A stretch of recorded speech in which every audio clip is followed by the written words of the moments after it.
Hi, everybody. It's your girl Ebony, also known as High Frequency Seeker, and welcome to another video. Thank you so much for being here with me for the Bride of Christ Answers Contradictions. So, I found this documentary on Amazon called Contradictions. I was just finding something to watch. It's Black History Month. So, all the Black History stuff is popping up. And when I watched it, y'all, I was like, OMG, OMG, that I have to use this. I had to use this. So, I'll try to put a link or something to what, so you could see who made it and stuff like that. Um, but this, um, this documentary was everything. And one of the reasons it grabbed me so much is because I've been reluctant to talk about this because I feel like it's hard to talk about. But I'm getting over that. We're getting over that. And it's a subject we need to talk about. As you know, I always talk about, being the bride of Christ and how the church is not the bride, that it's an actual woman. And there are clues in the Bible that actually state this. And one of them I wanted to bring to people's attentions is Matthew 24, where, I like the big headlines at the top, to tell me what the little chapter is about. And it's called the destruction of the temple and the signs of the end times. And I feel like people do not talk about this enough. And I've seen somebody talk about this and they skip it kind of, sort of. Um, Sorry, they skip it kind of, sort of, and don't really talk about everything in here. So I'm not gonna read everything, but if you get the time, go to Matthew 24, where it talks about the destruction of the temples and the end times. And it says, matter of fact, let me just read it. Matthew 24. Jesus left the temple and was walking away when his disciples came up to him to call his attention to these buildings. Do you see all these things? He asked. Truly, I tell you, not one stone here will be left on another. Everyone will be thrown down. And Jesus was sitting on Mount Olives. The disciples came to him privately. Tell us, they said, when will this happen? And what will be the signs of the coming of the end of age? Jesus answered, watch out for that one that deceives you. For many will come in my name, claiming I'm in the Messiah, and will deceive many. You will hear of wars, rumors of wars, but see to it that you are not alarmed. Such things must happen, but the end is still to come. Nation will rise against nation, and the kingdom against kingdoms. There will be phantoms, earthquakes in various places. All these things are beginnings of birthing pains. Then you will be handed to be prosecuted and put to death, and you will be hated by all nations because of me. At that time, many will turn away from the faith and will betray and hate each other, and many false prophets will appear and deceive many people. Because of the increase of wickedness, the love of most will grow cold, but the one who stands firm to the end will be saved. And this gospel of the kingdom will be preached in the whole world as a testimony to all the nations, and then the end will come. So when you see standing in the holy place the abomination of delusion spoken through of by the prophet Daniel, let the reader understand. Then let those in Judah flee to the mountains.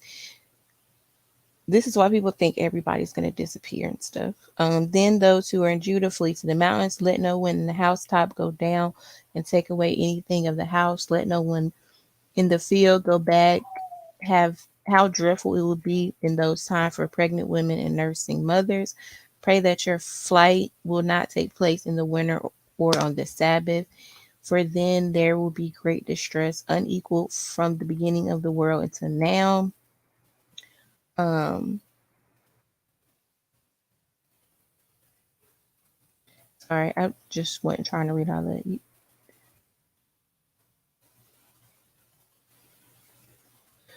Um, yeah, go read it. But you, the first thing is they talk about the is the destruction of the temple. So let's go back to this documentary I saw, Contradictions, right? The main thing about this documentary, which was so interesting to me, was why is there so many churches, and as a black community, we're still doing bad.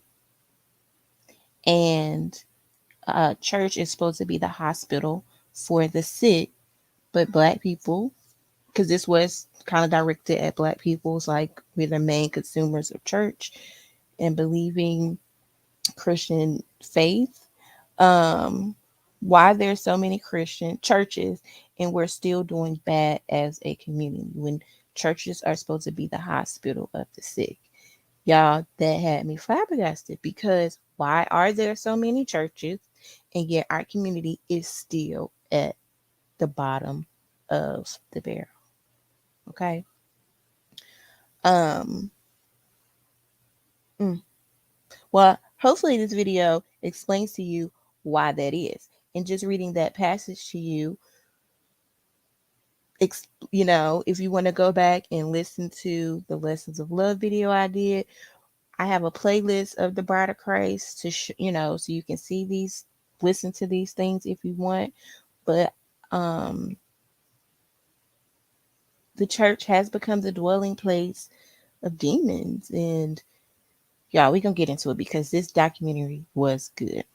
So they kind of start off the documentary with, like, how they people go to the award shows and thank God for everything, honey. I want to thank God for everything, which is wonderful. You know what I'm saying? That's great because we know for sure that, well, as a person, if you thanking God, you believe God helped you. Um, Robert Greene, I want to bring this up too. Robert Greene, Self Mastery. That book starts off, it's about different masters who created things throughout history, right? And the book starts off calling it the hidden force. How every master says, even if they don't call it God or whatever, they have a hidden force. It's the energy that they say that was in them that was pushing them. Okay? Every great master has this feeling. Okay? That's how the book starts off, called the hidden force. Okay? And he's a white man. Bad. All right. So the next thing is they talk about the church uh being a misuse of time, and how they're not, like, treating the whole person, teaching other things like economics, just other things besides John, Luke, Matthew, Mark, and John, Jesus, like teaching other things. Like, are we spending too much time in church? Now, remember, if you've been following me, I talked about how um sorry, lost my train of thought there. How church sorry, misuse of time. Sorry, I lost my train of thought. In teaching other things. We'll come back to that. But yeah, just teaching other things. Um and so sorry, I lost my train of thought there. I'm sorry, guys. So blacks least to question their faith was kind of like the next thing that popped up. And we are. And we talk about it because he asks people these questions, like, you're not supposed to question God, you're not supposed to ask, you're supposed to take it as it is. And we're the only ones who don't, black people are the only ones who don't question our faith. And I feel like that has a lot to it, and honestly, a lot of people that were talking that has a lot to do with our ancestors. Like, our ancestors believed in it, so that's what we're gonna believe. That's what got us out of slavery. Uh yes and no. they didn't get us out of slavery. Like, um, our own, like, how can I explain this? Like, we had our own faith before coming to America, right? I feel like every religion starts off with just the universe or just using what we have, or like pagan. That's what Christians call it, like pagan or witchcraft. Like every religion started off like that. That's what we were practicing in Africa before we came here to just practice Jesus. Okay. Even um Christianity started in Africa. Okay. Um, but we're the least ones to question our faith. And I understand why, because of slavery. Trust me, guys, I understand why, right? But the funny thing is, me starting this spiritual journey, that's exactly what I did. Am I a witch video is questioning my faith. Starting this spiritual journey was questioning my faith in Christianity, right? Um, and the things I've seen, it shows how the church is misusing their time and not teaching other things, or just repeating the same things over and over and over again. So the next thing it says, why are we praying to God? Are our prayers being heard? Okay. And so I really want to talk about, are our prayers being heard? Right.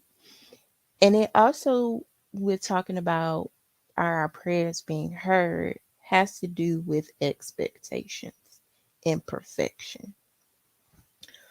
Don't remember what video it was, but I'm gonna bring it up again. Uh, to talk about how there's a wound in the mind that demands perfection and denies process. You know, we pray and want magic. We want perfection right then and there. We don't want to go through a process to get what we want. Like we want to pray and it come right then, like some magic or something. When it doesn't, when the universe doesn't work like that. That's not how we create with the universe. So your prayers could be being answered, but how are you looking for them? What is your, what is your intent? How are you looking for this is the question, right? So they also bring up in this documentary how there are five women to one man in a church. Black women are the highest people in the church. However, we're the ones not living the good life. You know, the Bible talks about, following me, you live a good life. Riches, that's just one part of it. But there's five women to one man in the church. But black women are still at the bottom of the totem pole. And I also want to dive into the fact that there's so many women in church and it ain't that many men there. That's like a real interesting situation. But where black women are the highest, there are so many women in the church, and there are not a few men in the church. It's an interesting situation. Um, so they kind of go back to talking about uh, don't question God, and how we were taught that we're not really free thinkers. We just have to go along with what other people say, and stuff like that. Um,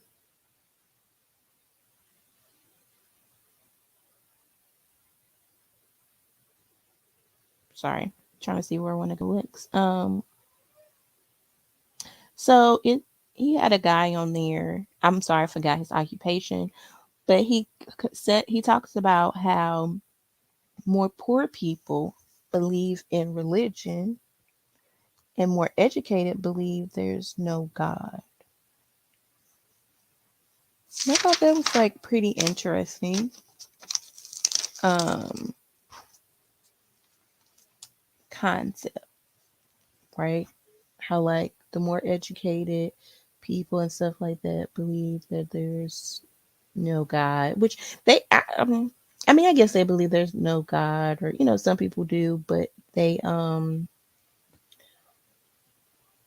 it's more of a I made it happen kind of thing, which I mean you pretty much did, so that's understandable. But you have to realize too, we're in a co-creation with the universe. We co-create with the universe. um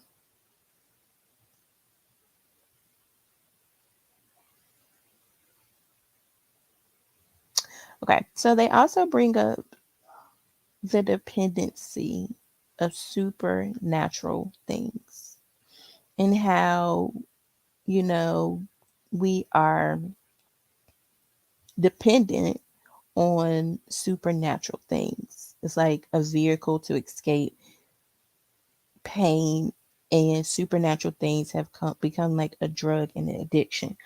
Well, the thing is, love is like a drug. It is an addiction. Everybody needs it, right? And I think we, well, say this too. I feel like maybe it's just been hidden or something. It's just not taught right.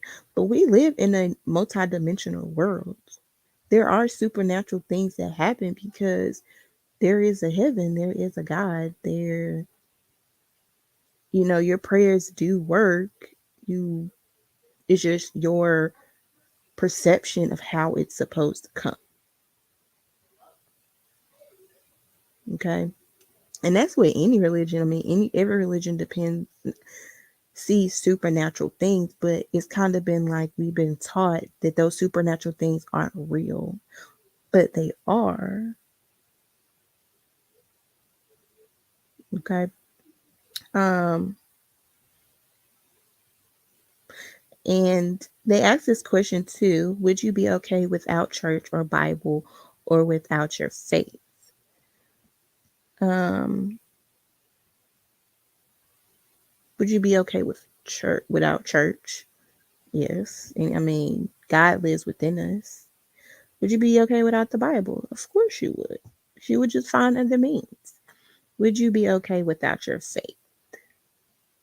I mean, I guess that depends on who you ask, because um a lot of people who use their faith know works for them. I guess if people who don't have faith, or have no faith in the supernatural, um how their life is, it's just how you compare it, I guess. um can you be good without God? That's interesting. Can you be good without God? I feel like probably not, because God made us. It's like, I think like, okay, so we all have light and dark in us. God, there was darkness before there was light. There's more darkness than there is light. Okay, so this is all encompassed in one being, and that's hard for people to understand. Like, God created dark and light, so you have to learn how to use your dark and your light. Um, and then the same guy like that, I forgot his profession. Um, he talks about harming others will always be morally wrong, because like he compared it to murder. Like, who wants to be murdered? You know, who wants to be murdered? So of course that would be wrong, because no one wants to cause suffering, or no one wants to be murdered. Um, then they talk about being born again gets you into heaven. It doesn't matter your morals or if you're a good person. What does a sorry. So being born again. That's what they were talking about. Being born again gets you into heaven. Like believing, you have to believe in Jesus to get to heaven. It doesn't matter if you're a good person. Um, it doesn't matter your morals because this lady said in there, I guess even immoral people are going, even good people are, yeah, or even good moral people are not going to heaven because they haven't been born again or they don't believe in Jesus. But I say that is, what does a born again person look like? And I talked about this on my channel, being a servant leader and stuff like that. And Jesus talking about what a born again person looks like. What does a born again person look like? And he compares it to like the blow of a wind. Like you don't see the wind blow, but you seen something change. You know, the leaves are different, right? So that's what being born again is like. Like you don't know what the person went through per se, but you know they're different. So I say to you, what does a born again person look like? Um, so I really like this gentleman here. He was a younger guy and he was really, speaking his heart and speaking his situation, his situation. And he says he feels like we're paying for something I had nothing to do with, especially Adam and Eve and God being all knowing and all seeing. So why does he let all these things happen, right? And then I'm paying for stuff I ain't had nothing to do with. So to that brother, I would say cause and effect. Our actions have causes and effect that don't just uh affect us, they affect people all the way down the line. Okay? They affect people all the way down the line.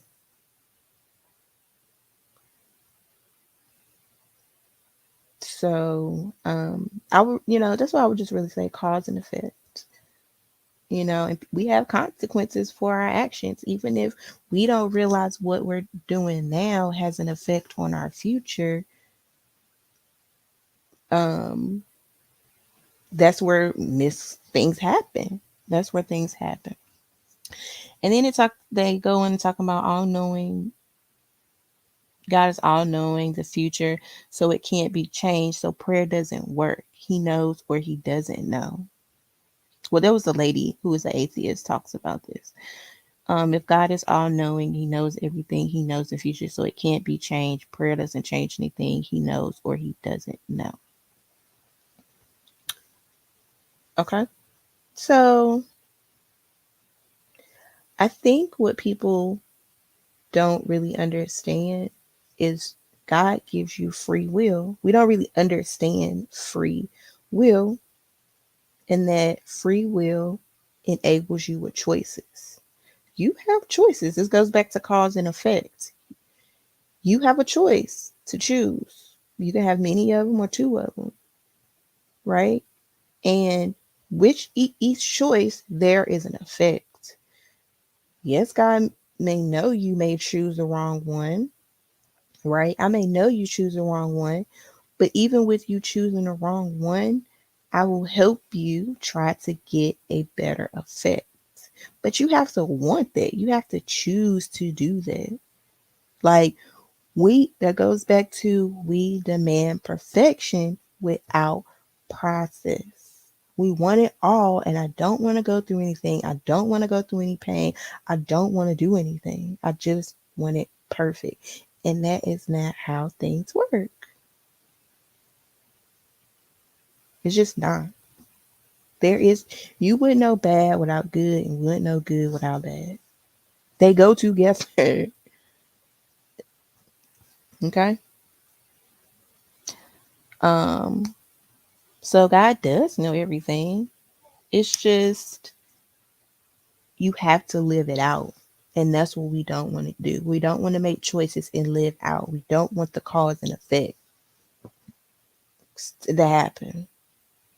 And when we resist what really is and how really what stuff really works, we are just causing more upset.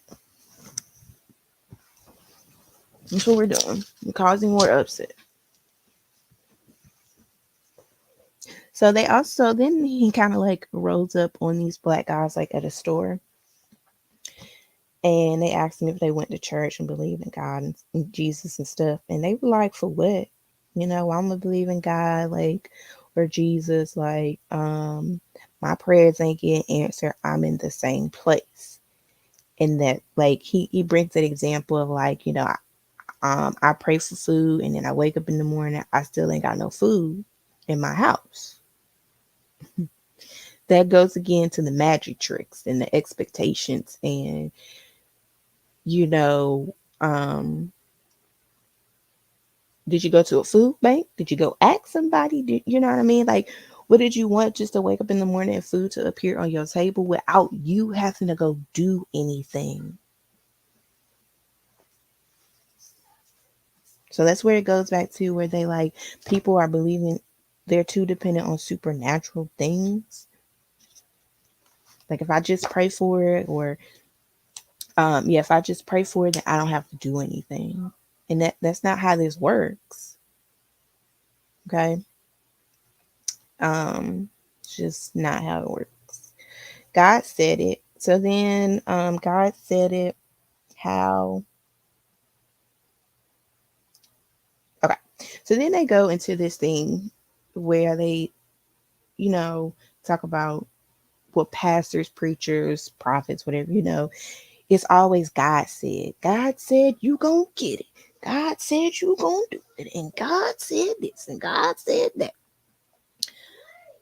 So it's interesting. Um, because they also talk in this part too about education levels of a pastor. And you know what? Until I watched this documentary, I never thought about this. But anybody can go be a pastor. I mean, it's not like you have to have some education situation. It's not like you really have to go through any training. You just have to get an emotional response. Oh, sorry, let me go back. Where they talked about God said it, and it was like, they really want to know, like, how do you know God said it? Or people talked about they've been called and stuff like that. Um, like, how do I, as somebody on the other side, know that? And that's when they were talking about education levels of pastors and people of the church, right? And they talk about raising the bar of that, and I feel like that is very much true. That's why all these false prophets, when Jesus is like all these false prophets and stuff is going to be coming out, because anybody can be one. There's no standard, there's no bar, and the bar is the money now. It's like, oh, if you got a whole bunch of people, if you got a whole bunch of money, if you got this big church, if you got this, that is the bar now. How you get an emotional response out of people is the bar now, you know. So I can understand them on that, raising the bar, educational levels, is a conversation that should be had. There really should be a conversation. So I call these people the bench people because they had these younger people outside. They were sitting on benches, and it was like a couple young ladies and one gentleman. And the lady brought up the Old Testament and the New Testament, like, why was it revised? How are you talking about all these things been taken out? It's a book of war and this and this and that. So that goes against the evolution. Okay. Um, and the only thing consistent, you guys, is change. Things change. Look at the weather. The weather changed every time, like all the time. The sun and the moon, one's come out and one goes in. That is the only thing that's consistent. So, um, there was an old way, the Old Testament. Then Jesus came and made a new way, and then there's gonna be a new way. So Moses. Sorry, let me go back. Egypt was Taurus. Um, Moses was the Aries, and Jesus was Pisces, and now we're moving to the Aquarius age. The only thing that consistent is change. Why was it even revised? Well, the thing is, when they were disciples and Jesus, like, they didn't have no Bible. They knew eventually their story would be written down because, God and the angels told them that. And then that's what that happened in the Old Testament. It happened and then it was written. That's why Jesus was walking like it is written, it is written, it is written, because he knew that's what was going to come. He didn't know how or what was going to happen, but he knew God had told him your story will be written. It will help. It will go throughout the earth forever. Yes, people have taken things out, putting things in. They talk about that in the Bible too. How that wasn't part of God's plan, but we'll get into that another day. But these are man-made things. Again, everybody has light and dark in them. I have light and dark in me, and it's my duty and responsibility to balance that energy out for the best. Okay. Um, so this is kind of funny too, because he started asking people basic questions about Christianity. Like he asked these group of ladies, like, "Where was the first Christian church?" And then I was like, you know. And then he said, uh, "Who started the Baptist domination?" Um, Nobody knows, right? Nobody knows. Um, does God require work? Yes, God requires work. I talked about that when I talked about in Revelations who would inherit this New Jerusalem, or who would be in New Jerusalem. He said the victorious will inherit this. You have to do something. I didn't know this, but I didn't know they had pulpit techniques in training. Y'all, I ain't even write all them down because that was interesting. Like talking about how, training people how to get emotional response um is interesting. But I do want y'all to try to listen to, watch your documentary yourself. So them pulpit techniques and training, mm, fear, manipulated. Yeah. Um, so Christianity is a very male dominated uh religion. And yes, they do use fear to uh push people forward. It was just the times. But I've told you guys, with conscious discipline, we're moving from fear based to love. Okay, fear based discipline to love based discipline. Um,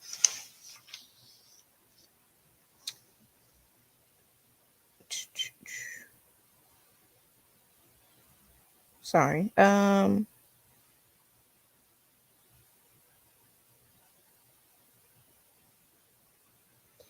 Sorry, I'm reading over my questions. Okay, so I like this one right here. More importantly, so they're sitting down and he asks them like a group question, and he says, "Which one's more important, the blood of the ancestors or the blood of Jesus?" And this was interesting right here, you guys. This was so interesting. And most people said the blood of Jesus because it washed away their sins, because he's the one who washed away their sins with his blood. And their ancestors didn't do that for them. And that was like, mm, mm, mm, mm, mm. Like he brought up Martin Luther King, like, Martin Luther King was working for his people and he ended up getting shot and stuff like that. Or Jesus, and they like, well, Martin Luther King couldn't, he didn't wash away, his blood doesn't wash away my sins. And I'm like, ooh, that's a deep topic, because this is where I feel like misconstrued stuff. has been taking place because understanding the Bible and understanding Jesus's message is important because Jesus also tells us to take up your own cross. Okay, he says everybody's going to have to take up their own cross. Let me try to find.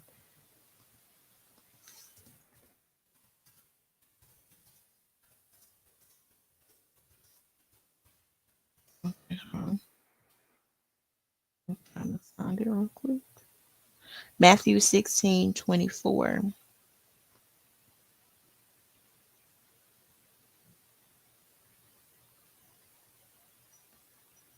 Sorry, I'm trying.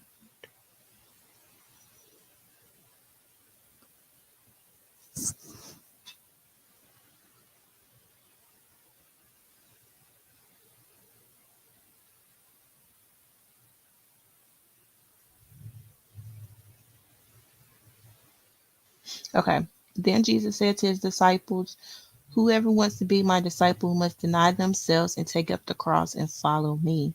For whoever wants to save their life will lose it, but whoever loses their life for me will find it. What good will it be for someone to gain the whole world yet forfeit their soul? Or what can anyone give in exchange for their soul? For the Son of Man is going to come in his Father's glory with his angels, and then he reward each of them according to what they have done. Truly, I tell you, some who are standing here will not taste death before they see the Son of Man coming in his kingdom."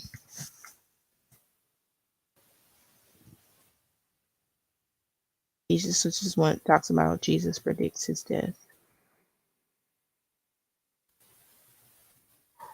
So, as you see, you have to take up your own cross. Technically, I mean, it's like Jesus died in intention to wash away your sins. It's like a metaphor.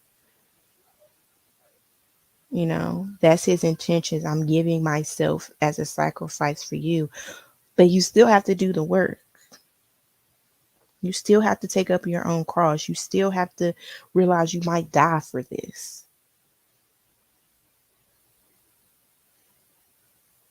You know, that's still a realization that you have to understand that I don't think people talk about enough. Um, he asked this lady, "How do you know Jesus is real?" One lady said, "Because he talks to me."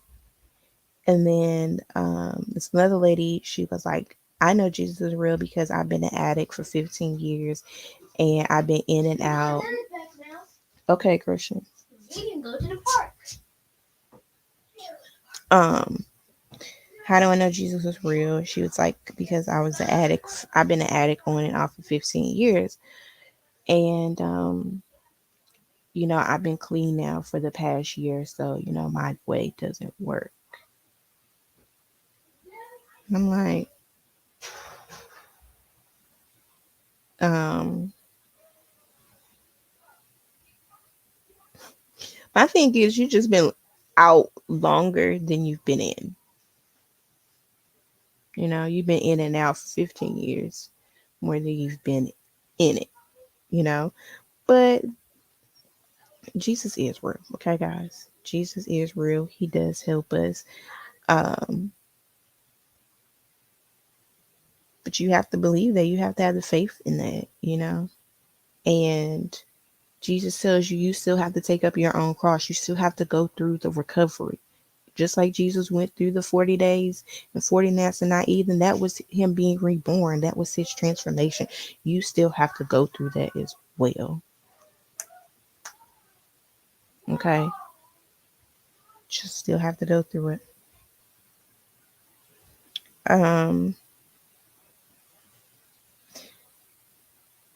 so I like the bench people. They were talking about, we thank God for everything, like you go to a doctor or something, a doctor gives you surgery, save you or whatever, but we're thanking God. We're not even thinking the MD. That's pretty selfish, right? She's like, that's pretty selfish. Um, I get that. You know what I'm saying? I'm not like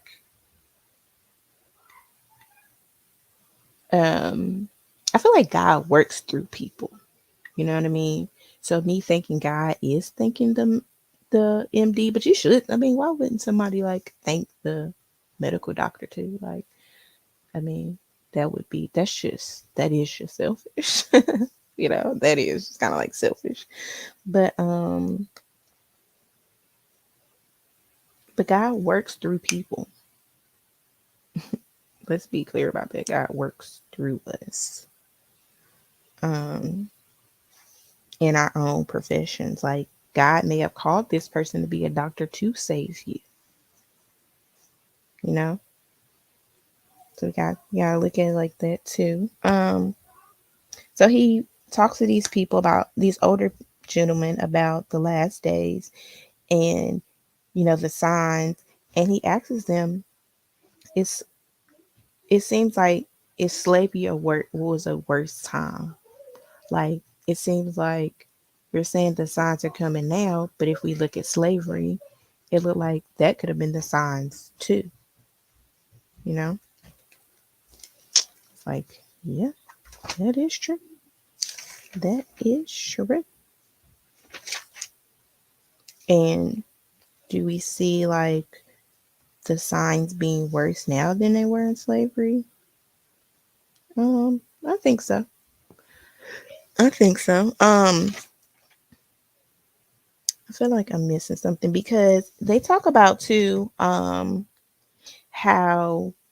Jesus talks about being slaves and the slaves obeying their master. So I wanted people to look at this in another way. Sorry, in another way, because Jesus also talks about a slave and a master, but he also talks about um this too when it comes to servant leadership of who's better, the slave or the master. The master needs the slave and the slave needs the master. You actually need each other. That's when I was talking about light and dark. You need each other. Nobody's really better than the other. And that's so think about it too, as like a teacher and a student. A student needs a teacher and a teacher needs a student. You need each other. But I don't think we look at it in that context of needing each other. That's why Jesus is telling you to obey your master. Don't you supposed to obey your teacher, and your teacher shouldn't treat you horribly either, or treat you like you're not nothing, or make you feel dumb or crazy because they know you are still learning. That's why when they talk about being a child of God, like we have to look at each other like children sometimes,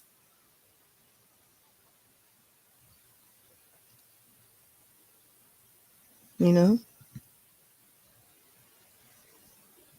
and realize we're all grown, we're all on a journey. We're kind of all in maybe in a different place in our lives, or a lot of things have happened. But that's what they mean. Well, that's what Jesus is meaning when he's like the slave and the master thing, you know, or God is telling people to obey their masters. Like a master is a master for a reason. He has the equipment or, mindset to be the master. It doesn't make him better than the slave, because a lot of times the slave knows just as much as the master. Sometimes the slave don't even want their responsibility to be the master. You know, we just look at it so negatively all the time because kind of that's how we were taught to look. Oh, yeah, we were kind of taught to look at it like that, especially coming from slavery and realizing like these people are using this to harm us. It can be very devastating, emotionally hurtful. You know what I'm saying? I get it. I get it. Like that's why I'm here to help bring understanding, bring uh awareness. You know what I'm saying? Bring awareness. That is the first step to change. We have to be aware of what's really going on. Got to be aware of what's really going on and what's God's plan for your life. You know? So, y'all, I do encourage y'all to listen to this documentary on Amazon called Contradictions. I'll try to leave something in the description bar to the gentleman who made it, because he does have a YouTube channel. But it is so good. It was so informational. And I hope I brought you some enlightenment, some understanding, and awareness. And I will talk to you in the next one. Peace.